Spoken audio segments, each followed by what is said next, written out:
Sabe aquelas teorias de mais de um século atrás? Já parou para pensar que elas podem, de alguma forma, nos ajudar a navegar nesse caos digital que a gente vive hoje? Pois é, nesta análise a gente vai mergulhar num projeto super ambicioso que usa justamente a psicanálise para tentar mapear a alma moderna. Olha, a pergunta é complexa, né?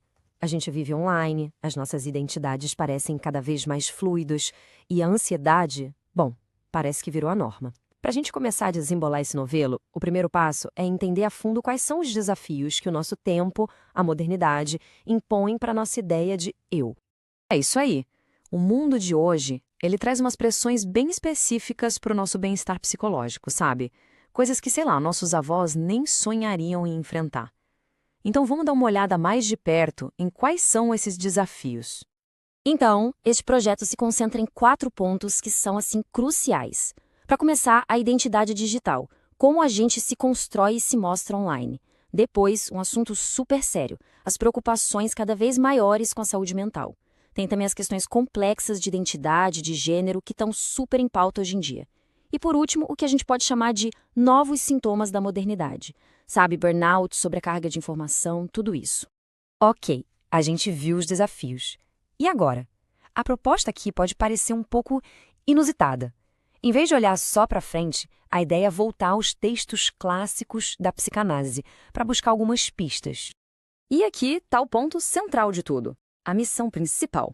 Não é só um estudo acadêmico, sabe? É bem mais que isso.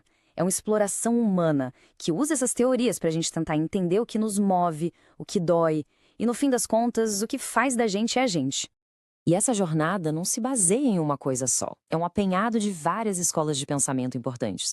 A gente vai passar pelo método clássico do Freud, lá com o inconsciente e a infância, sabe? Pela psicologia analítica do Jung, com a ideia dos arquétipos, do inconsciente coletivo. E chega até em abordagens mais atuais, como a psicanálise relacional, que olha para como as nossas relações com os outros moldam quem a gente é. Tá, mas como é que se pega esses textos que às vezes são super complexos e transforma em algo claro, algo que a gente consiga aplicar? Bom, o projeto tem um método para isso. Um método que é rigoroso, mas ao mesmo tempo bem acessível. Vamos ver como ele funciona? O processo de análise tem 4 etapas bem definidas. Tudo começa com a contextualização histórica, para entender de onde aquela obra veio.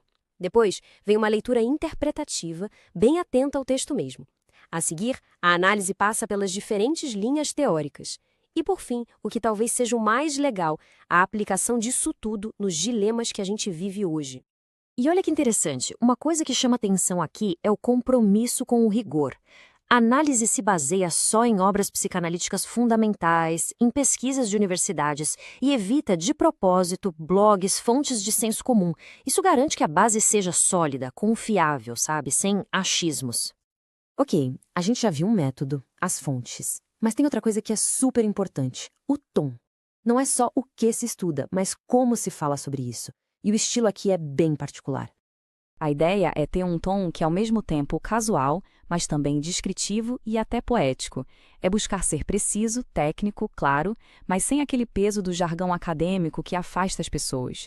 A ideia é tornar o conteúdo acessível e, quem sabe, até inspirador. E aqui vale um aviso importante. O foco do projeto não é, de forma alguma, dar respostas prontas, soluções fáceis. Muito pelo contrário. A ideia é que ele funcione como um gatilho, sabe? Um convite para uma reflexão mais profunda, para uma jornada pessoal de autoconhecimento.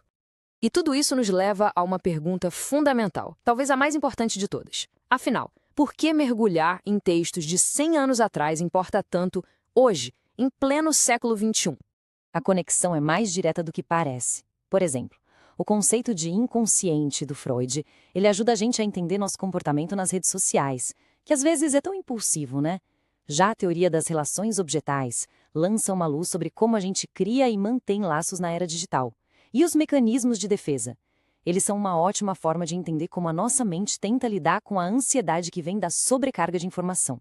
Ou seja, são ferramentas clássicas para problemas super modernos. Um dos grandes objetivos, por exemplo, é explorar conceitos como o de individuação, do Jung. Colocando de um jeito bem simples, é a jornada de uma vida inteira para a gente se tornar quem a gente realmente é. É sobre integrar todas as nossas partes, as que a gente gosta e as que nem tanto, para chegar num senso de totalidade. Então, no fim das contas, é isso. Ao investigar conceitos como esse, de individuação, o projeto quer oferecer caminhos, ferramentas, para uma compreensão mais profunda de nós mesmos. E, a partir daí, claro, promover um crescimento pessoal que seja real e que dure. E isso nos deixa com uma reflexão final, uma pergunta que, na verdade, é o motor de toda essa jornada. Ao desvendar um pouco mais da nossa psique, que novos caminhos de crescimento pessoal a gente pode acabar descobrindo?